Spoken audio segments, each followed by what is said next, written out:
कार्यपत्रक 3 दक्षताओं की तुलना आरोही एवं अवरोही क्रम की समझ विकसित कर पाना है। पहला प्रश्न दिया गया है इसमें नीचे दी गई संख्याओं के लिए बड़ा या छोटा या बराबर में से उपयुक्त चिन्ह लगाना है।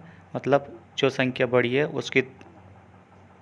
उसकी तरफ जो चिन्ह का मुंह खुला रहता है वो रहना चाहिए और छोटी संख्या की तरफ चिन्ह की नोक रहती है। तो जैसे पहला दे रखा है इसमें 4725 और चिन्ह लग रहा है 4279। तो छोटी संख्या 4279 है तो छोटी संख्या की तरफ इसकी नोक कर रखी है और बड़ी संख्या 4725 तो उधर मुंह खुला हुआ है। इसी प्रकार से इन सारे प्रश्नों को हल करना है। और एक ये जैसे चौथा दे रखा है 68,259 और सामने भी 68,259 दे रखी है, संख्या दे रखी है तो दोनों बराबर हैं तो यहाँ पर बराबर का चिन्ह लगाया हुआ है। इसी प्रकार से इन संख्याओं के बीच में रिक्त स्थानों में इन चिन्हों का प्रयोग करना है। इसका दूसरा प्रश्न दे रखा है नीचे दी गई संख्याओं को आरोही क्रम मतलब बढ़ते हुए क्रम में लिखना है। तो इधर संख्या दे रखी है 46,789, 36,789, 67,839, 67,894 और 43,976। अब बढ़ते क्रम का मतलब होता है कि सबसे पहले अपन यहाँ पर सबसे छोटी संख्या लिखेंगे। सबसे छोटी संख्या है 36,789 तो ये संख्या लिख दी और उसके बाद 43,976, 46,789, 67,839 और सबसे बड़ी संख्या है 67,894। इसी प्रकार से इन संख्याओं को यहाँ लिखा गया है। इसी तरह से दूसरे नंबर के प्रश्न को भी हल करना है।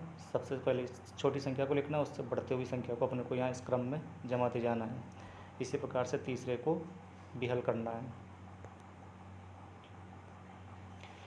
इसके बाद तीसरा प्रश्न दे रखा है नीचे दी गई संख्याओं को अवरोही क्रम घटते क्रम में लिखा है। इससे पहले अपन ने बढ़ते क्रम में लिखा था। इसका मतलब ये है कि सबसे पहले अपने को बड़ी संख्या लिखनी है, उसके बाद उससे छोटी छोटी संख्याओं को लिखते चले जाना है और जो लास्ट में सबसे छोटी संख्या है उसको लिखना है। तो सबसे पहले यहाँ दे रखा है 6,873, 50,079, 85,621, 763 और 58,723। तो यहाँ पर सबसे पहले बड़ी संख्या को लिखा है 85,621 को, उसके बाद घटते हुए क्रम में लिख रखा है और सबसे लास्ट में 763 लिख रखा है जो सबसे छोटी संख्या। इसी प्रकार से सारे प्रश्नों को अपने को हल करना है। चौथा प्रश्न दे रखा है दिए गए अंकों का उपयोग करते हुए 5 अंकों की सबसे बड़ी और सबसे छोटी संख्या बनाइए अंकों की पुनरावृत्ति किए बिना।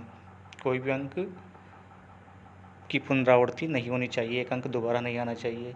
तो यहाँ पर दे रखा है 8, 2, 4, 1, 9। तो सबसे बड़ी संख्या 9 है, उसके बाद 8 है, 4 है, उसके बाद 2 है, 1 है। तो अपन इस प्रकार से लिख देंगे। सबसे इसमें दूसरे नंबर पर दे रखा है सबसे छोटी संख्या। तो सबसे छोटी संख्या सबसे पहले 1 है, फिर 2 है, 4 है, 8 है और 9 है। इस प्रकार से लिख देंगे। इसी प्रकार से यहाँ नीचे भी सबसे बड़ी संख्या 9, 5, 3, 1, 0। इधर 0 से शुरू करेंगे 0, 1, 3, 5, 9। ऐसे ही 0, 7, 6, 1, 8 है तो 8, 7, 6, 1, 0। तो इसको उल्टा लिख देंगे। सबसे छोटी संख्या सबसे पहले लिखेंगे 0, 1, 6, 7 और 8। इस प्रकार से इसको हल करेंगे।